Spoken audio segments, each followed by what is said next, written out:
继续来关心，在花莲光复乡即马中建要未完成，也毋过不足紧呢。今仔日透早，阁有溪水溢入去，当地人是互相提醒，在暗时仔呢，千万毋通踮咧厝里。另外，搜救队呢是透过空翕机，嘛发现讲，在隔离潭嘛有厝呢，互土埋甲砍掉咧。直升机也去到附近咧来敲吹。目前这灾情统计是14个人死亡，11个人失联。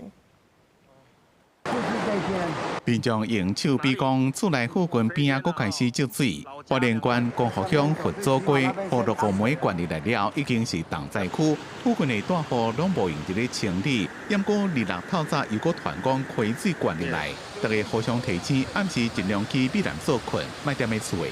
现在是住这边，可是有要逃难就跑到光复国小那边。昨天比较退，好不好？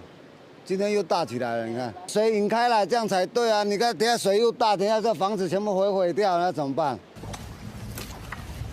想要行过去，不过落雨梅正深，无水里跋倒，救援人员赶紧去解倒叉，也阁用柴棒处理较危险的落雨梅路段，互大家暂时会当过。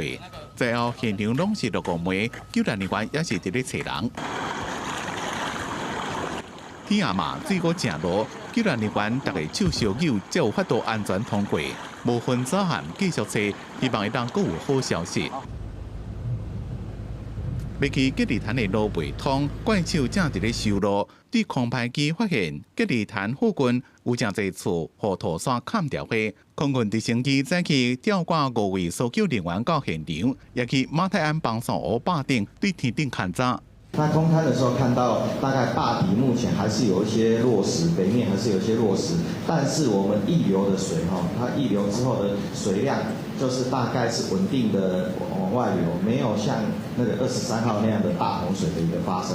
坝顶继续向下切，悬度降到87公尺，内面的水量存1100万吨，不过因为地质无稳定，也是维持红色警戒。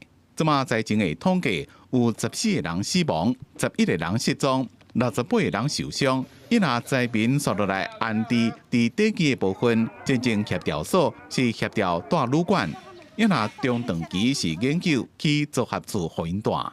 记者综合报道。